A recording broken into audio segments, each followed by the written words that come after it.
Assalamu alaikum. Hi Professor, my name is Ahmed Al Meherbi and today I want to share my journey this first semester in the university. It's been full of ups and downs and a lot of painful things, but more than anything, it's been a good experience. I've learned so much about who I am, how I learn, and how to connect with people, even when it's uncomfortable. So let's go back to the beginning of the semester. At the start of the semester, I felt stuck, like I was moving through a fog. I felt lost. I showed up to class, took notes, but never participated, and I kept thinking if I stay quiet, I won't mess up, no one will see me fail. But deep down in my heart, I knew that mindset was holding me back. I was surviving and not thriving. And that's when things started to shift slowly, awkwardly, but surely.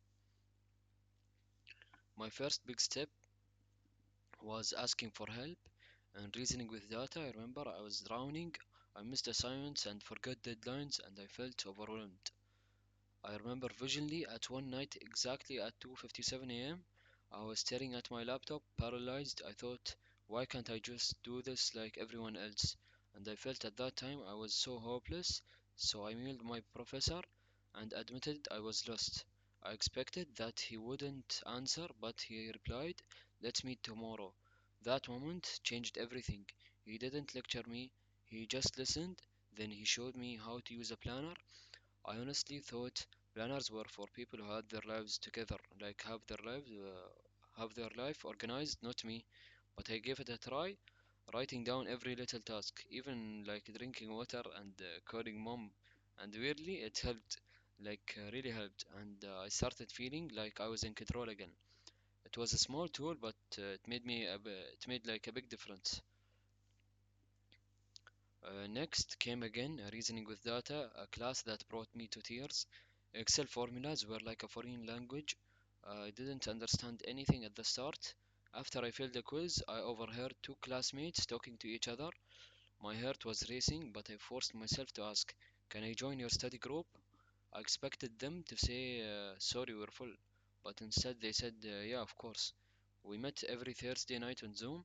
At first, I barely spoke. I kept my mic off and just listened. But slowly, I started participating. One time, they asked Ahmed, how do you make a bar chart with labels? I explained it, and they nodded, took notes, and thanked me. That moment felt electric, like when you feel a shock in your body. I don't know how, if I'm explaining it correctly or not, but anyways, it was the first time I realized I could contribute. We weren't just classmates anymore, we became friends. Now studying feels like a task and more like teamwork. Then, after came in innovation and entrepreneurship, this class pushed me way out of my comfort zone. Our team had to design a business plan, which was Arabic calligraphy art, something personal to me, but I was scared to speak up because on the first day I just was sitting silently and nodding, and then Fatima just turned to me and said, Ahmed, what do you think? And I froze, but I eventually said, maybe we could sell the art online. She smiled and said, that's actually brilliant. That little bit of encouragement gave me courage. Later, I designed a logo for our brand, and I was so nervous to show it to them, but I almost didn't. But when I did, they loved it. Their support boosted my confidence. And when it was time to present to the class, I volunteered. My voice shook and I lost my place, but I felt that I did it. And when people clapped, I felt something I hadn't felt in a while, like pride. Let's talk about self-awareness, something I used to avoid. I used to believe I wasn't good at anything. I thought, why try if I just fail? But that mindset was poison. In Arabic concepts, I spent hours writing on an essay on Emirati traditions. I wanted to quit so many times, but I finally showed it to my friend Khalid. He read it, looked at me, and said, this made me feel proud to be Emirati. I nearly cried. That moment made me realize I might be harder on myself than I need to be. I began to see that effort mattered, but I also had to comfort real weaknesses, like delaying my worst habit. I tell myself I'll do it later, and suddenly it was 1 a.m. and I was panicking. So I started journaling every night, nothing fancy, just two questions. What did I do well today, and what needs to work? One night I wrote, and I wasted 2 hours scrolling TikTok. Another night I finished my work early and went for a walk. That simple habit helped me spot patterns. I noticed I'm more focused in the morning, so now I wake up at 6 a.m., study before breakfast, before I eat, and I actually feel accomplished. Another fear that I had to face was feedback. Criticism used to hit me hard.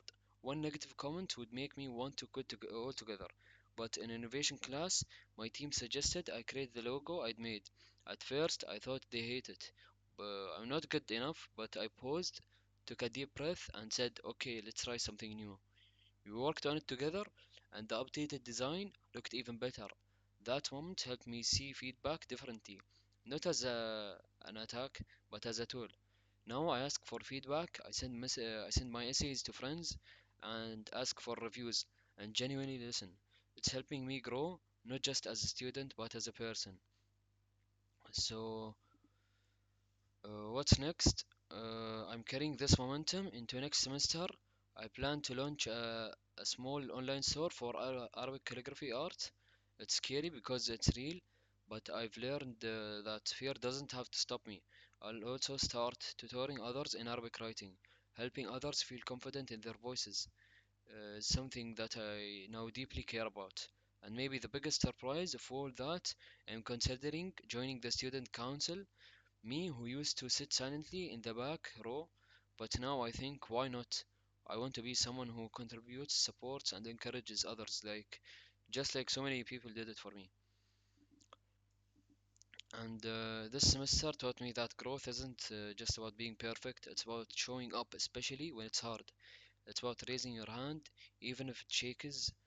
It's about saying I need help and realizing that asking for support doesn't make you weak. It makes you like wise. If I've learned one thing, it's that we are all stronger than we think, and every time we take a small step forward, we make room for something bigger to happen. Thank you, Professor, for being part of this journey and for listening to my story.